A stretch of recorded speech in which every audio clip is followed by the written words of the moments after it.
अरे जूही के phone. Hello, हाँ जूही, कैसन बाड़ू? हे माँ, हाउ आर यू? हमहू एकदम मस्त। हमहू ठीक बानी। और बतावा कैसे चल रहा बा तहार मैरिज लाइफ? हमार मैरिज लाइफ बहुते अच्छा चल रहा बा। पर तू ये बतावा अंजू कहाँ बिया? अंजू? हाँ।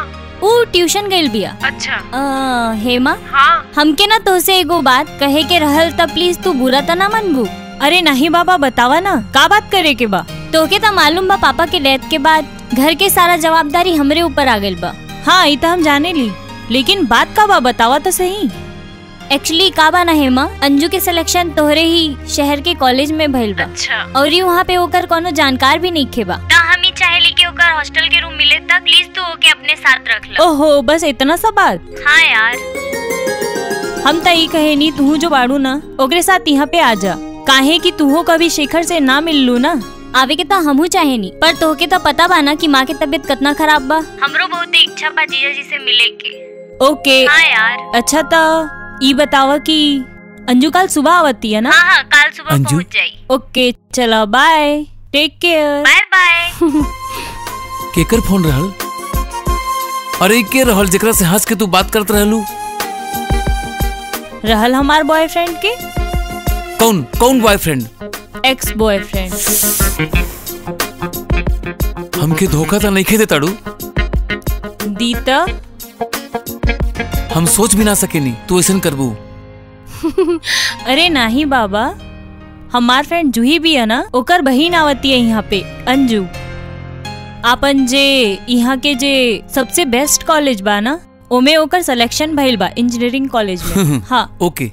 तो वो कहत रहली कि अगर ओके हॉस्टल में कहीं अच्छा से कहीं जगह ना मिली तो वो हमनी के साथ रही कुछ दिन। तो हम हूँ हाँ बोल दीनी। ठीक कहनी ना? कोनो बात ना, हमके कोनो प्रॉब्लम नहीं खे। अच्छा तू हमेशा दवाई काहे भूल जालू यार? चल के खा जल्दी। सॉरी, भूल गई रहनी। इट्स ओके। ला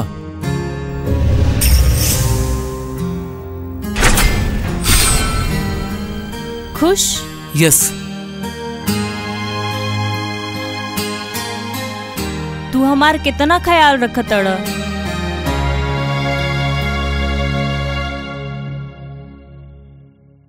हाँ हमहू अच्छा बानी। और तू बतावा उहाँ सब कैसन बाड़े? उहाँ सब ठीक बा दीदी। अच्छा ओके। अब हम तो क्या अपन पतिदेव से मिलावतनी, यानी तहार जीजू से। वाओ, पतिदेव? हाँ। हाँ पतिदेव। ल ये आ गई, देखा? शेखर, इसे मिला। ये भी हमार सहेली जूही के छोट बहन अंजू। और ये अंजू, तू ऐसे मिला, ये बाड़े हमार पतिदेव शेखर। हाय। तू हमेशा की तरह दवाई खाए के काहे भुला जालू? अरे हाँ। ला खा पहले। दी। पानी पीला। लागत दीदी की तबीयत कुछ ठीक नहीं खे बा। कहीं हमरा खातिर इनका परेशानी तो ना हुई? देखा तार जिया जी हमार कितना ख्याल करे। हाँ दीदी, सांच में बहुते प्यार करेले हमसे। अरे हमार तारीफ बाद में करी, पर रोज दवाई जरूर खा लिहल करा। सेहत नीमन रही ना तो सब कुछ अच्छा होई। ओके बाबा, खा लिहल करब। ठीक बा, चलन जो हम तोके तोहार रूम दिखावतनी। चली दीदी। आवा चली। जी दीदी। चलो तू फ्रेश हो जा, फिर सब मिल के खाना खाइब जा।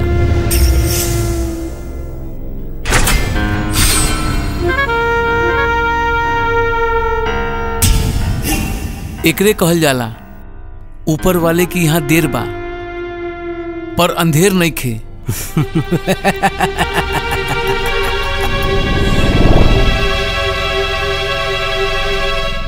का बात बा यार, खुशबू नहीं खे जात बा खाना के। आज खाना तो बहुते अच्छा बनौले बाड़ू। खाना? अरे खाना हम नहीं बनौले हैं, आज खाना अंजू बनौले भी। अंजू ने? हाँ। अब जब दीदी हम अइले बानी तो सबो काम हम संभाल ले, रउआ सिर्फ आराम करी। ओके बाबा। अब चला छोड़ी सब बात के, तो के सुबह कॉलेज जाए के बा ना? हाँ दीदी। हाँ तो चला। ए हेलो, का तू भी भुला गईलू? तोहके तो दवाई खाए के बा ना, चला निकला। ओह सॉरी, हम भूल गई नहीं। हाँ हम जाता नहीं दवाई खाए। और ये अंजू तू भी चला। हाँ दीदी आवत नहीं। पता नहीं दीदी के आखिर का भइल बा। जिया जी इनकर कितना ख्याल रखेले। ओके जिया जी, good night. Good night. Oh sorry, I am so sorry. It's okay. I am really sorry जीजू। अरे नो प्रॉब्लम।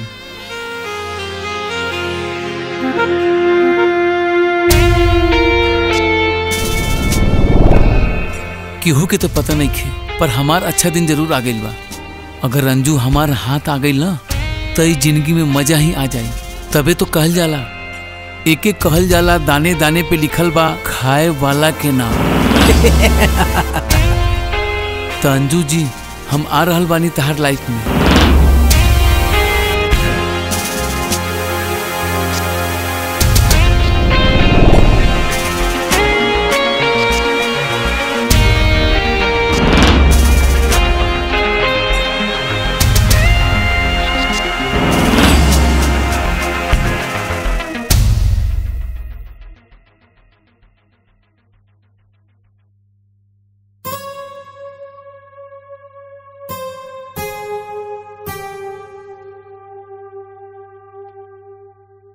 अरे अंजू तू कब आइलू?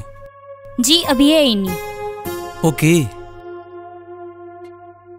बहुत ही लेट हो गई तो के। हेमा दीदी कहाँ बिया? वो दवाई लेके अभी सुततिया। ओके। तू थक गई होबो। हाँ जीजू। तो हम तोहरा बदे कॉफी लेके आवतनी। हाँ।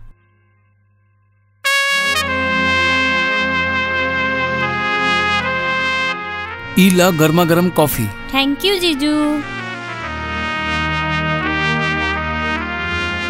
जीजू रउआ दीदी से बहुते प्यार करेनी ना? हाँ बहुते प्यार करतनी। जीजू एगो बात पूछी? पूछा ना। दीदी जे रोज दवाई खाली हो कौना चीज के खाली? ये हमसे का पूछ लेली? अब हम का बोली एकरा से? काहे ना अब इनका के यही बहाने से अपन जाल में फंसावल जाए। शायद इससे अच्छा मौका दोबारा हमके कबो ना मिली।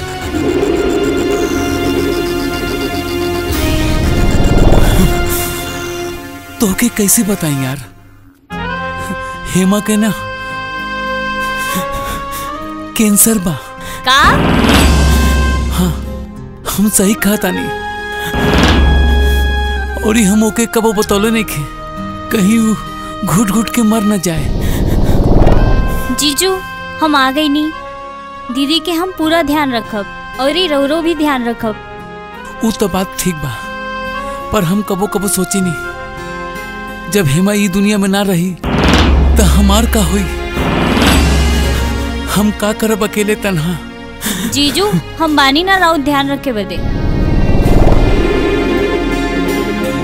सच में? तू सच में हमार साथ देबू? हाँ जीजू हम राउत साथ देब। सच में? हाँ जीजू। I love you Anju, I love you. I love you too जीजू। इता हमार गुड लक बा कि रउआ जैसे केयरफुल पर्सन हमके मिलल।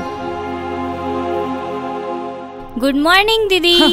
अंजू तू कल कब आइलू? हमके तो पतो ना चलल। हम सांझ के आयल रहनी दीदी। रउआ सूत गइल रहनी ओह। त हमू खाना खा के सूते चल गइल रहनी। हमू बहुते थकल रहनी। हाँ हमार तबीयत तनी खराब रहेला ना। का भइल दीदी तबीयत के?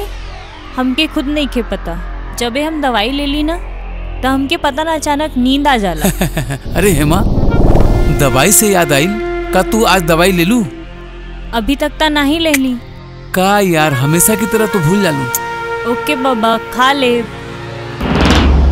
लेकिन हमके दवाई खाए से नींद काहे आवेला?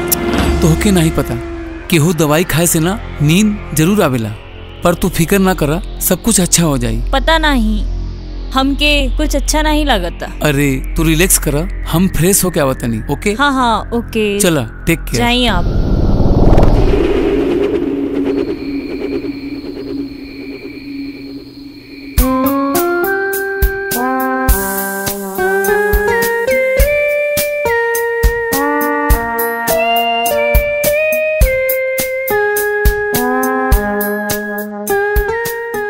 जीजू ई जे करतानी गलत नहीं के ना करतानी। एकर टेंशन तू काहे लेवेलू? सब ठीक बा। श्योर जीजू? हाँ हाँ श्योर। आई लव यू जीजू। I love you two.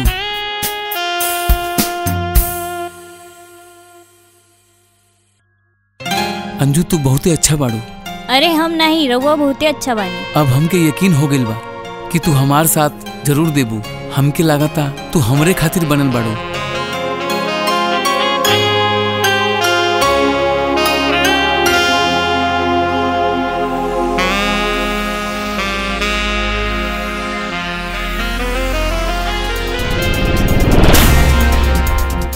Shekhar, Anju, अरे ये कहाँ से आ गई? तू दोनों का करतड़? अरे तू कैसे जा गईलू? हम तो तोके दवाई देले रहनी, खैलू नहीं का? दीदी रहुआ की दवाई टाइम से लेवे के चाहिए। हाँ, आज नहीं खे खैनी और तबे हमके नींदो ना आइल। तू हमके नींद के गोली देत रहला? अरे नहीं तो के शर्म नहीं के आवता? नहीं दीदी, जीजू तो रहुआ के कैंसर की दवाई खिलावेले। रहुआ के कैंसर बा का? पर जीजू तो रहुआ के बतौले नहीं। हमके कैंसर नहीं खे बा। तू हमरा संगे ऐसे काहे कैला शेखर? हेमा तू गलत सोचा तड़ू, हमारी बात तो सुना। हम कुछ सुनल ना चाहता नहीं। शेखर, तू यहाँ से अभी चले जा। पर हेमा, तू हमार प्यार और भरोसा के इसीला दिले हेमा बाड़ा। हमके एगो मौका था, प्लीज हमके माफ कर दा। हम तो के माफ कर दी। ई का हो रहल बा? ये सब देख के हम तो के माफ कर दी। हमके कुछ समझ नहीं आ रहल बा। हेमा सुना ना प्लीज, हमके माफ कर दा प्लीज। हेमा तू अभी शांत हो जा प्लीज। चली जाए यहाँ से, हम कहता नहीं चली जा।